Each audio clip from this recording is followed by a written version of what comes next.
અમદાવાદ શહેરમાં ખાબકેલા અવિરત અને ભારે વરસાદના કારણે ઠેર ઠેર જળબંબાકારની વિકટ પરિસ્થિતિ સર્જાઈ। શહેરના પશ્ચિમ વિસ્તારમાં આવેલા કાળી ગામ ખાતે હેલ્થ સેન્ટરમાં વરસાદી પાણી ઘૂસી જતા દર્દીઓ અને આરોગ્ય કર્મચારીઓને હાલાકીનો સામનો કરવો પડી રહ્યો છે, જ્યારે કે હેલ્થ સેન્ટરની બહાર મુખ્ય રોડ પર પણ ઘૂંટણસમા પાણી ભરાઈ ગયા। આ તરફ મકરબા સ્થિત પોલીસ હેડક્વાર્ટર વિસ્તારમાં કમર સુધીના પાણી ભરાઈ જતા સમગ્ર વાહન વ્યવહાર ઠપ્પ થઈ ગયો છે અને માર્ગો સંપૂર્ણપણે બંધ કરવાની નોબત આવી છે। મુશળધાર વરસાદને પગલે સુરક્ષા અને તકેદારીના ભાગરૂપે તંત્ર દ્વારા અખબારનગર અંડરપાસમાં પાણી ભરાઈ જતા તેને વાહન વ્યવહાર માટે તાત્કાલિક અસરથી બંધ કરી દેવામાં આવ્યો છે।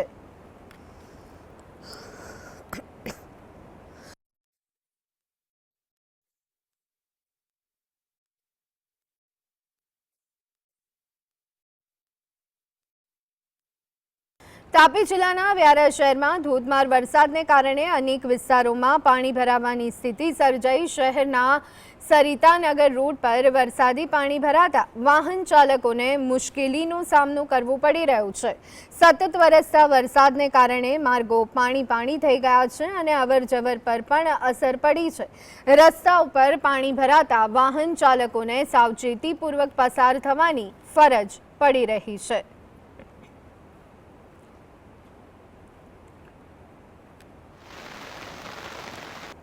નવસારી જિલ્લામાં સાર્વત્રિક અને ઉપરવાસમાં ધોધમાર વરસાદને કારણે પૂર્ણા નદી બે કાંઠે વહી અને ભયજનક સપાટી 24 ફૂટની નજીક પહોંચી ગઈ છે, જેનાથી તંત્રની ચિંતા વધી છે। શહેરના 15થી વધુ નીચાણવાળા વિસ્તારોમાં પાણી ભરાવાની શરૂઆત। મહાનગરપાલિકા અને વહીવટી તંત્ર દ્વારા સંયુક્ત રીતે સ્થળાંતર પ્રક્રિયા હાથ ધરી અસરગ્રસ્તોને સુરક્ષિત શાળાઓ અને અન્ય સ્થળોએ ખસેડવામાં આવ્યા છે, તેમજ તેમના માટે ભોજનની વિશેષ વ્યવસ્થા કરાઈ છે। નાગરિકોને સાવચેત રહેવા માટે અપીલ કરાઈ છે અને અગાઉથી જ તમામ શાળાઓ કોલેજોમાં રજા જાહેર કરી દેવામાં આવી છે।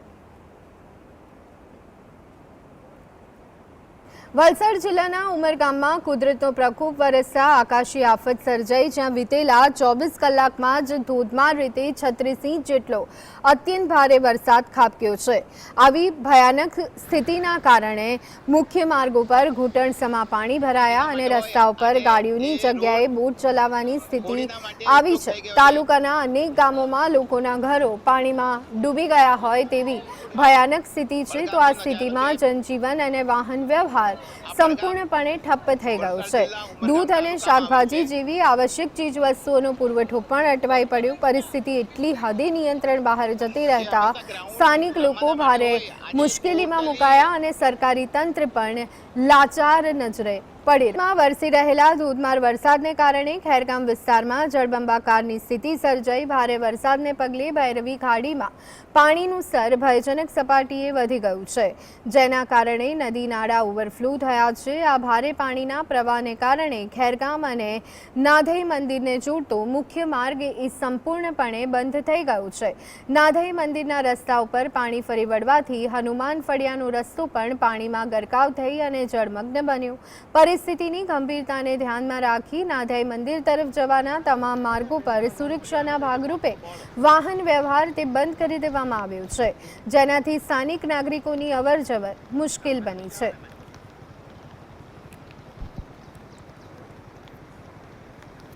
સુરત શહેરમાં સતત વરસાદને કારણે તમામ ખાડીઓનું જળસ્તર ભયજનક સપાટી પર પહોંચી ગયું। ખાસ કરી અને પાંડેસરા વિસ્તારમાં આવેલી ભેદવાડ ખાડીએ ભયજનક સપાટી વટાવી દેતા આસપાસના વિસ્તારોમાં પાણી ભરાવાની સ્થિતિ સર્જાઈ। નીચાણવાળા વિસ્તારોમાં પાણી ઘૂસી જતા સ્થાનિકોમાં ચિંતા ફેલાઈ છે। પરિસ્થિતિને ધ્યાનમાં રાખી અને તંત્ર દ્વારા મોડી રાત્રે અસરગ્રસ્ત વિસ્તારોમાંથી અનેક લોકોને સુરક્ષિત સ્થળોએ સ્થળાંતરિત કરવામાં આવ્યા છે।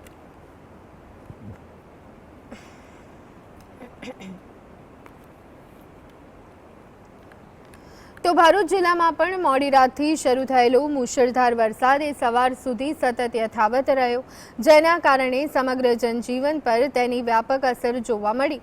ભરૂચ શહેરના કસક વિસ્તાર, સ્ટેશન રોડ, સેવાશ્રમ રોડ અને 5 બત્તી 4 રસ્તા સહિતના અનેક વિસ્તારોમાં પાણી ભરાતા વાહન ચાલકોને હાલાકીનો સામનો કરવો પડ્યો। કેટલાક નીચાણવાળા વિસ્તારોમાં પાણી ભરાવાના કારણે વાહનો બંધ પડી જવાના બનાવો પણ બન્યા હતા।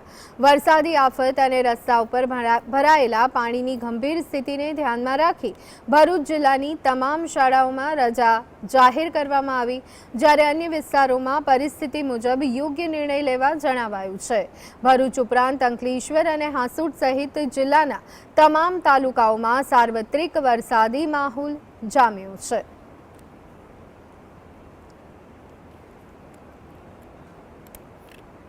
સંઘ પ્રદેશ દમણમાં મેઘરાજાએ ધમાકેદાર બેટિંગ કરતા ભારે વરસાદ ખાબક્યો। અનરાધાર વરસાદના કારણે દમણના નીચાણવાળા અનેક વિસ્તારોમાં પાણી ભરાઈ ગયા છે, જેના કારણે સ્થાનિક નાગરિકોને ભારે હાલાકીનો સામનો કરવો પડી રહ્યો છે। સોશિયલ મીડિયા પર સામે આવેલા દ્રશ્યોમાં લોકોના ઘરોની અંદરથી જોરદાર પ્રવાહ સાથે પાણી વહેતા નજરે પડી રહ્યા છે। તો આ અણધારી જળપ્રલય જેવી સ્થિતિના કારણે સામાન્ય જનજીવન તે અસ્તવ્યસ્ત બન્યું। પાણી ઘરો અને દુકાનોમાં ફરી વળતા સ્થાનિક લોકોની કિંમતી ઘરવખરી તેમજ વેપારીઓના માલ સામાનને મોટે પાયે નુકસાન પહોંચ્યું છે, જેના કારણે લોકો ચિંતિત બન્યા છે।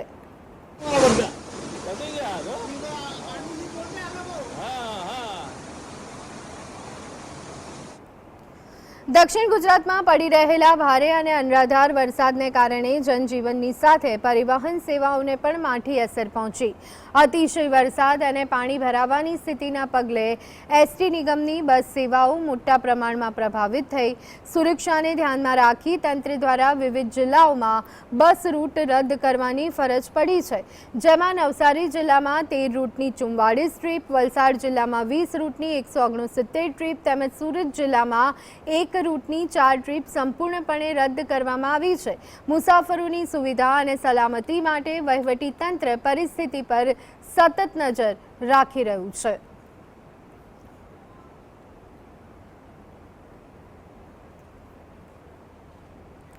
અમદાવાદ શહેરના થલતેજ વિસ્તારમાં વરસાદ બાદ અનેક માર્ગો પર પાણી ભરાવાની સ્થિતિ સર્જાઈ।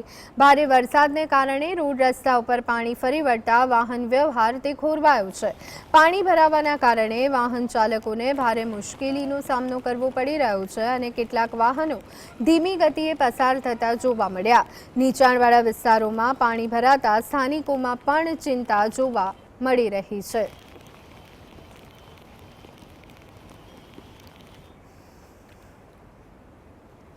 અમદાવાદમાં વરસાદ બાદ અનેક વિસ્તારોમાં પાણી ભરાવાની સમસ્યા। કર્ણાવતી ક્લબ સામેનો રોડ વરસાદી પાણીથી ડૂબી ગયો છે।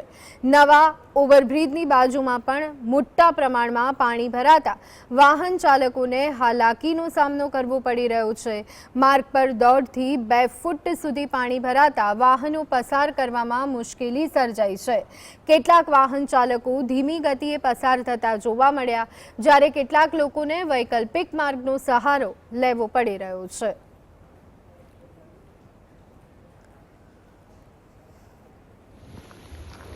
છોટાઉદેપુર જિલ્લાના નસવાડી તાલુકામાં ભારે વરસાદને કારણે અશ્વિની નદીમાં નવા નીરની આવક થવાથી નદી બે કાંઠે વહેતી થઈ, જેનો નજારો ખૂબ જ મનમોહક છે। પરંતુ ઉપરવાસના વરસાદને કારણે કુકાવટી ગામ પાસે નિર્માણાધીન બ્રિજનું કામચલાઉ ડાયવર્ઝન પાણીના પ્રવાહમાં ધોવાઈ ગયું।